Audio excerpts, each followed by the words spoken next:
सदगुरु कबीर बीजक साखी प्रकरण साखी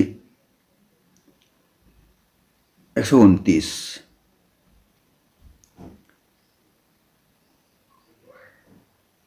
चलती चक्की देख के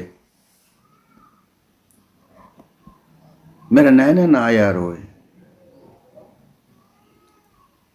दुई पाट भीतर आए के साबुत बचा ना कोय।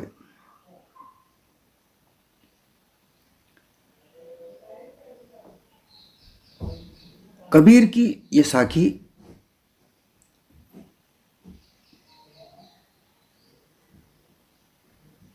बड़ी महत्वपूर्ण है।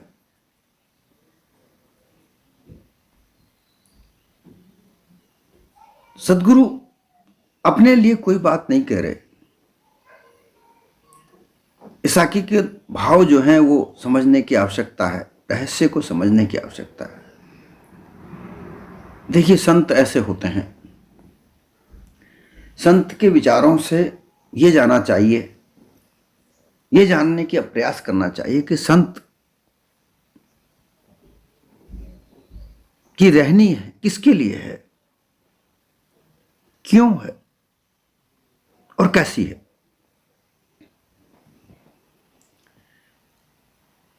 क्यों है, कैसी है, किसके लिए है, इसका एक ही शब्द का उत्तर है, वो है परोपकार। इसी में इसका उत्तर है। संत सदैव परोपकार के लिए ही जीता है।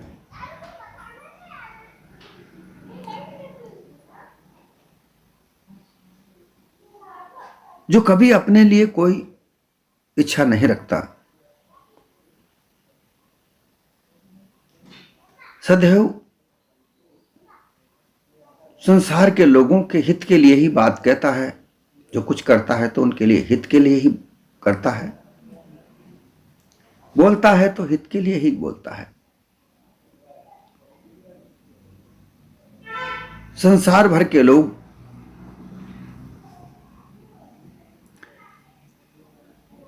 संसार के जीवन चक्र में बंधे पड़े हैं।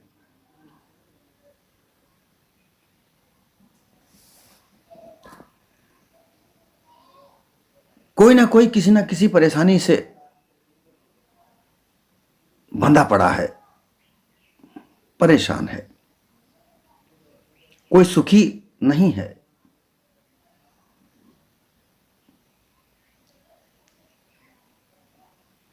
विचार करके देखो, प्रत्यक्ष में देखो, लोगों के दुखों को सुनकर देखो।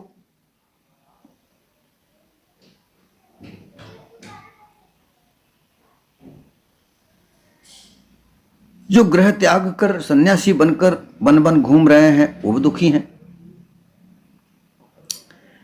गृहस्थ में लेकर कोई सुखी नहीं है। धनवान दुखी है कि उसका धन कोई लूट ना ले, उसके धन की चोरी नहीं पकड़ी जाए, इनकम टैक्स वाले उसके ऊपर छापा ना मार दें। गरीब इसलिए दुखी है कि वो 2 वक्त की रोटी कमाने के लिए दिन रात मेहनत करता है। ज्ञानी दुखी है कि उससे वाद विवाद करने वाले अनेक प्रकार के लोग उसके पीछे लगे रहते हैं। तपसी तपस्या करके दुखी है कि उसकी तपस्या कहीं किसी प्रकार से भंग ना हो जाए। योगी दुखी हैं, योग सिद्धियां प्राप्त नहीं हो पा रही हैं। अगर हो रही हैं तो उनके जो सिद्ध हैं, जो सिद्धियां हैं, उनसे लोग सुख प्राप्त करने के लिए उनके पास चले आ रहे हैं, उनको सता रहे हैं। या फिर यूं कहें कि योग सिद्धियां प्राप्त करके, लोगों को आकर्षित करके, लोगों को इकट्ठा करके वो धन कमा रहे हैं और धन कमा कर उस धन को कहाँ खर्च करें, फिर वे विचार में फंसते हैं और फिर उनकी सिद्धियां खत्म हो जाएंगी। ऐसा उनको भय है कि कब तक ये सिद्धियां खत्म होंगी, जब तक मैं धन कमा लूं। ब्रह्मज्ञानी दुखी है, भक्त दुख है, सबको अपना अपना दुख किसी ना किसी प्रकार से लगा हुआ है। चोर को दुख है, साहूकार को दुख है,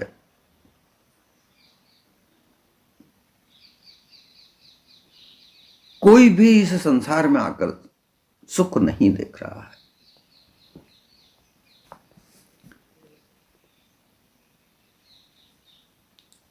ये भाव बंधन का जो चक्र है, आवागमन की जो चक्की है, दिन रात जो अपने आप चल रही है, कभी बंद नहीं होती है। पृथ्वी और आकाश दो पार्ट इसके हैं। कहते हैं सुमेरु का कीला, कर्मकांड हाथ से चलाने वाली, पकड़ के चलाने का खूंटा, कल्पना का विभिन्न प्रकार का मंथन,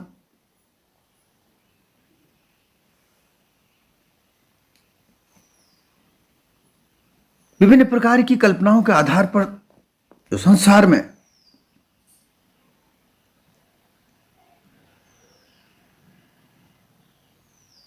विचार धाराएं जो बनी हुई हैं, मठ पंथ बने हुए हैं, उनके आधार पर सरगुण निर्गुण के दोनों पाठ बनाए गए हैं। ईश्वर का कीला बनाया गया है, उपासना का हाथ का पकड़ने का खूंटा बनाया गया है। अनुमान को पीसा जा रहा है, अनुमान को, उस कल्पना को उसमें पीस पीस के उसमें से अनुभव निकाला जा रहा है। पिंड ब्रह्मांड के दो पाठ हैं। सुषुम्ना नाड़ी का कीला है, योगी क्रिया के रूप के खूंटे को पकड़कर योग शक्ति को पीसने से वो सिद्धियां प्राप्त कर रहे हैं। तत्व असी, तत्पद अर्थोपद, तत्पद अर्थात ईश्वर, त्वपद अर्थात जीव, तत्पद अर्थात ज्ञान, त्वपद अर्थात अज्ञान, ये दो पाठ हैं। असीपद का कीला ये ब्रह्म है। वेद वेदांत के विभिन्न प्रकार के सिद्धांत बना करके उनका खूंटा आत्मवृत्ति से पीस कर उसमें सार निकालने का प्रयत्न। नित्य अनित्य के दो पाठ, साक्षी पुरुष का कीला, प्रकृति रूपा खूंटा को पकड़कर ज्ञान शक्ति को पीसकर विभिन्न प्रकार के अनुभव को निकालने का प्रयास कर रहे हैं। स्थूल केवल्य के दो पाठ, महाकारण तुर्या का कीला, सूक्ष्म खूंटा रूप हाथ को पकड़ने का डंडा, कारण पीसने वाला, इसमें सब जीव पीसे जा रहे हैं। स्त्री पुरुष के दो पाठ हैं। काम का कीला है, विषय भोग के दो खूंटे हैं जिनको पकड़कर वो चक्की चलाई जा रही है। विषय वासना पीस करके उसमें भोग निकाला जा रहा है।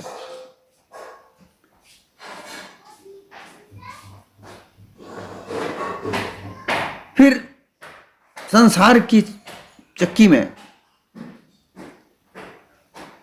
खानी जाल का विस्तार है, वाणी जाल का विस्तार है। इन दोनों को महान पाठ बनाए गए हैं। मोटी माया नीचे का पाठ है, झीनी माया ऊपर का पाठ है। अज्ञान भ्रम का मूल कीला है। इच्छा, वासना, आशा, तृष्णा खूंटे को पकड़कर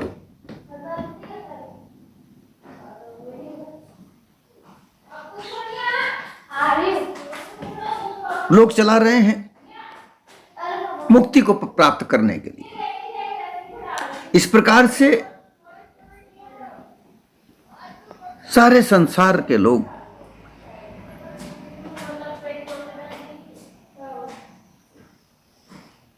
विद्या को सीखकर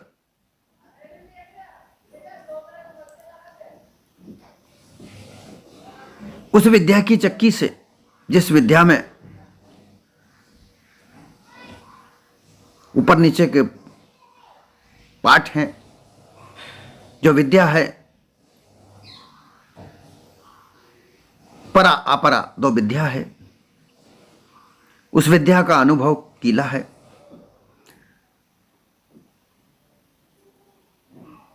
और उस विद्या से व्यापार, रोजगार, नौकरी, खेती बाड़ी ये कीला है। इसको चला करके धन को कमाया जा रहा है और उस धन को कमा करके अपना परिवार चला करके लोग विभिन्न प्रकार की विषय वासनाओं में पड़कर दुख उठा रहे हैं। ये सारी बात को देखकर सदगुरु कबीर को रोना आ गया कि देखो, ये लोग इस चक्की में फंसे पड़े हैं और इसका कष्ट किसे हुआ, मन में दुख किसको प्राप्त हुआ? संत को, सदगुरु कबीर को। उन्होंने कहा, मेरे नैन ना आया रो, मेरे नैन को देख करके आंसू आ गए कि ये लोग, क्योंकि संत को यह पता होता है कि इसका कारण क्या है, ये क्यों उलझे पड़े हैं, ये उलझकर इस चक्की में पिसवाए जा रहे हैं, फिर छूट नहीं रहे हैं। मुख्य मूल कारण क्या है? वो इसीलिए रो रहे हैं, इसीलिए उनके दिल में रोना आ गया, मन में रोना आ गया कि ये लोग कैसे इस, जबकि ये मानव सर्वश्रेष्ठ देह है, सामर्थ्य देह है, परंतु इसका भेद न जानकर इस सामर्थ्यता को, सर्वश्रेष्ठता को कहां उपयोग कर रहे हैं, इसका उपयोग कहां होना चाहिए था, ये लोग कहां उपयोग करके अपने आप को दुखी बनाए जा रहे हैं। कोई भी सुखी नहीं है।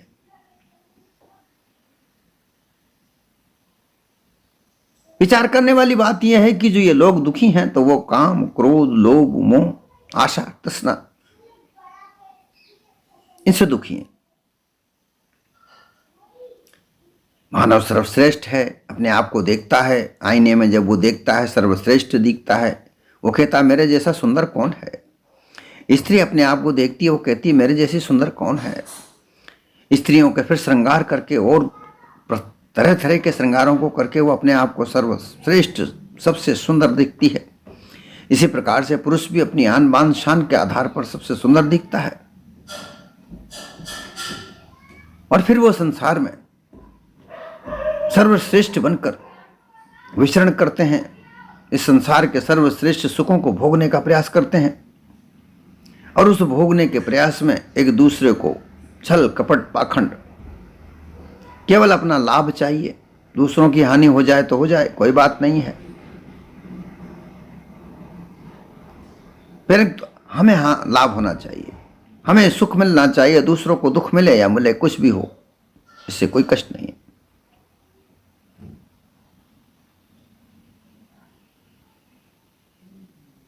वो उसके काम में, उसके क्रोध में, अगर उसको कोई कष्ट होता है तो वो दूसरों पर क्रोध कर सकता है।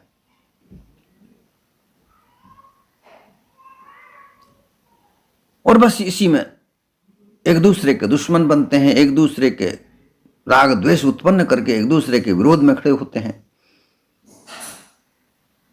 और विभिन्न प्रकार के मतवाद को खड़ा करके, विभिन्न प्रकार के विचारों की झड़ी लगा करके उन लोगों में भय पैदा करके असंतोष पैदा करके, आक्रांता बनकर दुख ही दुख को पैदा करते हैं।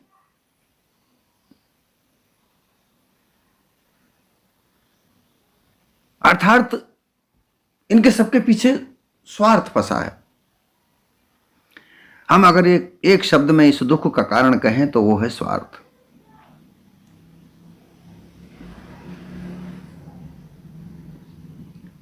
रामायण जैसे तथाकथित ग्रंथ भी इस बात की साक्षी करते हैं कि दिन स्वार्थ प्रीति नहीं।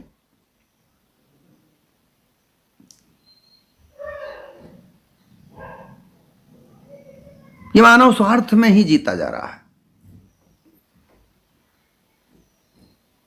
और स्वार्थ में कहीं ना कहीं किसी ना किसी प्रकार का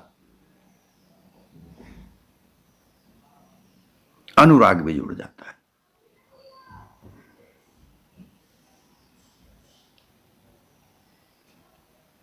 प्रेम भी जुड़ जाता है। स्वार्थी प्रेम, अनुराग यहां जुड़ जाता है।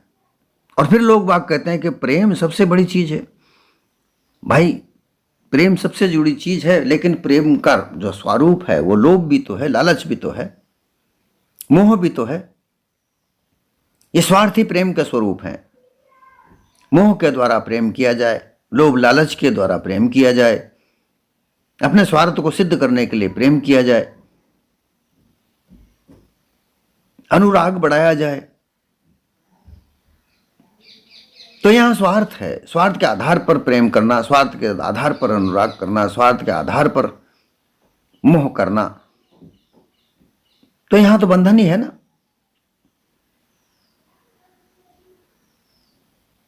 जैसा कि दो प्रकार के कार्य इस संसार में है, स्वार्थ और परमार्थ। तो स्वार्थी कार्य में तो बंधन ही बंधन होगा, चाहे उसको प्रेम के साथ करो, चाहे अनुराग के साथ करो, चाहे मोह के साथ करो। यही इसकी प्रवाह है, मोह का प्रवाह, प्रेम का प्रवाह, अनुराग का प्रवाह। फिर लोग इसी को सार बताते हैं, प्रेम जगत में सार है। परंतु प्रेम कौन सा, कैसा करना चाहिए, किस आधार पर करना चाहिए, ये तो समझते ही नहीं है। इसको समझने की आवश्यकता ही नहीं है, क्योंकि वहां तो लोभ और लालच पड़ा है, सामने खड़ा है। जीवन तो उसके आधार पर जी रहा है, जीवन तो उसके आधार पर बना हुआ है। तो यह बातें कहां विचारनी है। अगर किसी प्रकार का कोई कष्ट पैदा होता है तो मार काट कर दो, धोखाधड़ी कर दो, न्याय व्यवस्था को खरीद लो, प्रशासनिक व्यवस्था को खरीद लो, सामाजिक व्यवस्था को खरीद लो, क्योंकि आजकल तो सब बिक रहा है ना। सामाजिक, प्रशासनिक, राजनीतिक, न्यायिक, ये सब व्यवस्थाएं बिक रही हैं, खरीद लो। परंतु अपने को कष्ट नहीं होना चाहिए, हमारा नुकसान नहीं होना चाहिए, बस लाभ ही लाभ होना चाहिए, हमारा स्वार्थ सिद्ध होना चाहिए। ऐसी तो व्यवस्था है। जो बिकाऊ व्यवस्था है, उस व्यवस्था के जो अंदर जी रहे हैं, जो स्वार्थी व्यवस्था है, उसके भीतर जो मानव जी रहा है, किसी भी प्रकार से वो कष्ट से मुक्त नहीं हो सकता, क्योंकि वहां स्वार्थ का भावना ही नहीं है।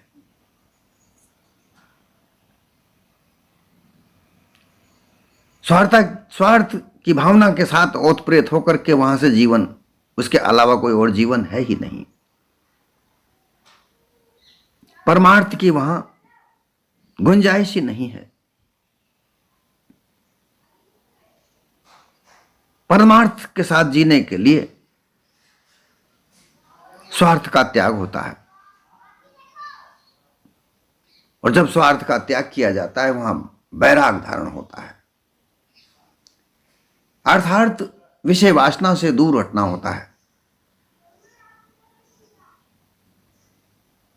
जब तक विषय वासना से दूर नहीं हटोगे, विषय वासनाओं के प्रति मन में ग्लानि पैदा ना हो जाए, विषय भोगों के प्रति दोष उत्पन्न ना हो जाए, तब तक वैराग धारण की कोई गुंजाइश नहीं है। और जब तक वैराग धारण नहीं होगा तब तक सच और असत्य का निर्णय करना उचित है ही नहीं। सत्य और असत्य का निर्णय कर पाने की क्षमता है ही नहीं, क्योंकि यह क्षमता विवेक के द्वारा होती है। और जब वैराग होता है तभी ही विवेक आता है।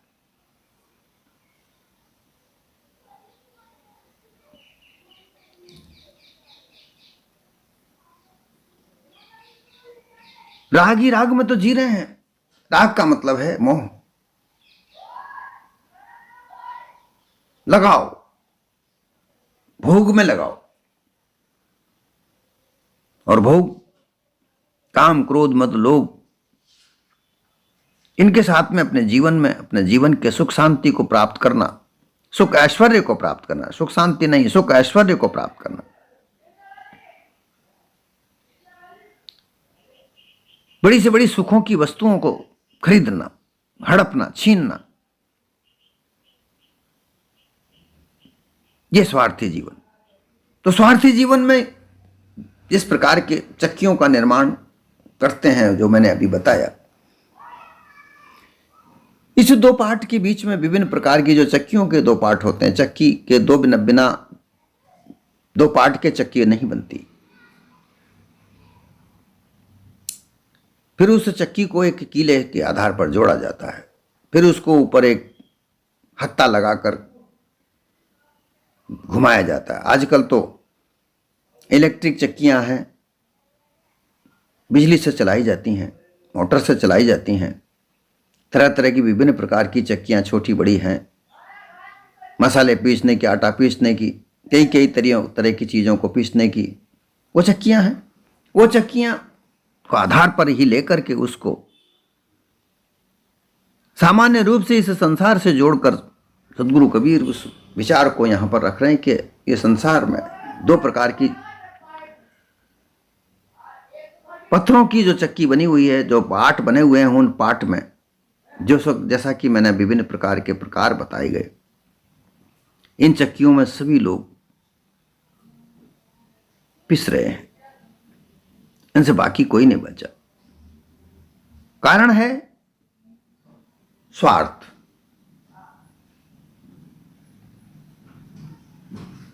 स्वार्थ से निकलकर कभी परोपकार की तरफ अपने जीवन को लगाए, तब फिर वैराग की उपज होने लगती है। काम, क्रोध, लोभ, मोह ये छूटने के कागार पर रहते हैं, ये छूटने लगते हैं। दृढ़ वैराग धारण होने लगता है, विवेक जागृत होने लगता है। जो काम क्रोध के द्वारा चक्कियों का निर्माण हो रहा है, उन चक्कियों का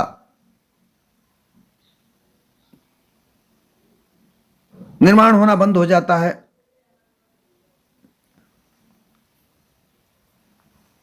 संसार में जीने वाले लोगों के सिर पर बोझ, नीचे से दबाव ही मिटने लगता है। मन मस्तिष्क में विभिन्न प्रकार के वासनाओं का बोझ होता है। मन में धारा प्रवाह, आशा तृष्णाओं के द्वारा, विभिन्न प्रकार की कामनाओं के द्वारा वेग होता है। ऊपर मस्तिष्क रूप आसमान का दबाव होता है और उनके बीच में यह मन पिसता है। जब मस्तिष्क से सारा बोझ निकाला जाए, परोपकार की तरफ आगे बढ़ा जाए, तो ये बोझ समाप्त होने लगता है, हल्का फुल्का होने लगता है और मन में जो वासनाओं का, जो विकार का जो धारा प्रवाह होता है, वो भी सूखने लगता है। इस प्रकार से वो चक्की का बनना ही बंद हो जाता है और उस चक्की में से बाहर निकलकर मन स्वतंत्र होता है, अपने आप को हल्का फुल्का महसूस करता है और फिर वह स्वतंत्र होकर वैराग धारण करके विवेक के साथ लगकर सत्य असत्य के निर्णय पर चलता है और फिर परम सुख की प्राप्ति करता है, जहां ना कोई चक्की है, ना कोई पीसने वाला है, ना पिसने वाला है। परंतु इसके लिए मानव को स्वार्थी जीवन त्याग कर परोपकार की ओर आगे बढ़ना होगा। जब तक स्वार्थ है, परमार्थ सूझ ही नहीं सकता। इसका ये मतलब तात्पर्य ये बिल्कुल नहीं है कि व्यक्ति अपने बच्चों को, अपने परिवार को पालना पोषना बंद कर दे।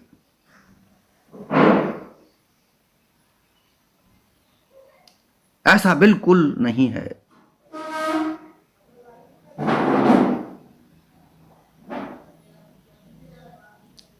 ऐसा कि कहीं भी दूर दूर तक नहीं है कि वह अपने व्यक्तित्व को त्याग दे और वो भी बाबा जी बनकर, परिवार त्याग कर, सन्यासी होकर जंगल में घूमने लगे। यह भी कतई नहीं है।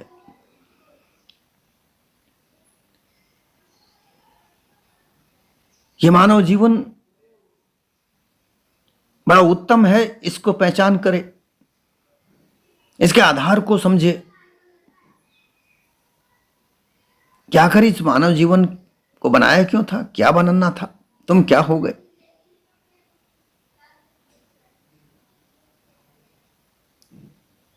मानव जीवन को हंस की तरह होना चाहिए,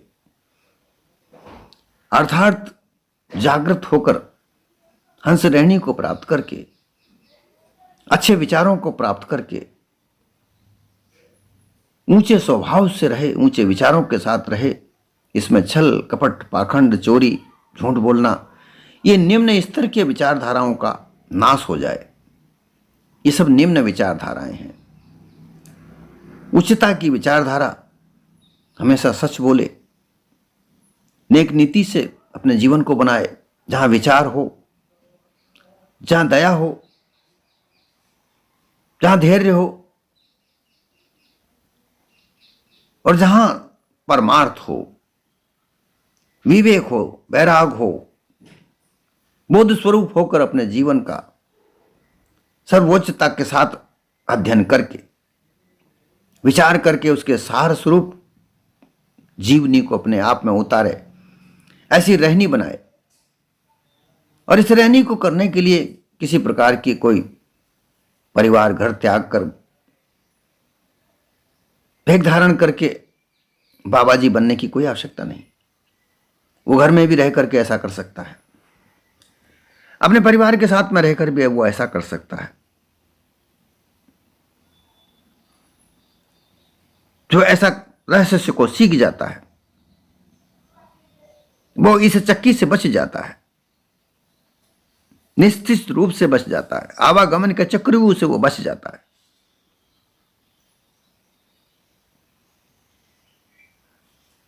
आवागमन का चक्रव्यूह तो यही तो है कि इन विचारों की जो चक्की है वो चारों विश्व में घूमती है, विश्व में सब जगह घूमती है, चलता रहता है। ये विचार प्रवाह चलता रहता है, आना जाना, मन वहां जाता है, वहां जाता है, एक जगह टिकता नहीं है।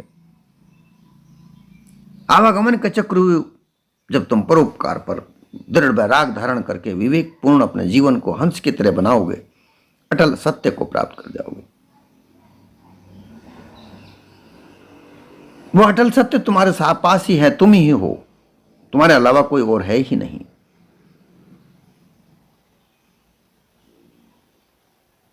परंतु इसके लिए प्रारंभिक रूप में तुम्हें पारकी संतों का सत्संग करना होगा।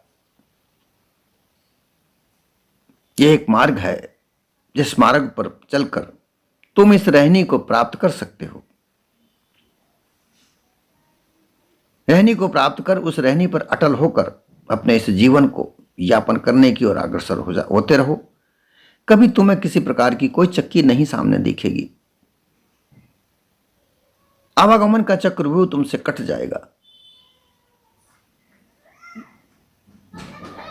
इसीलिए इस साखी को सदगुरु कबीर ने कहा है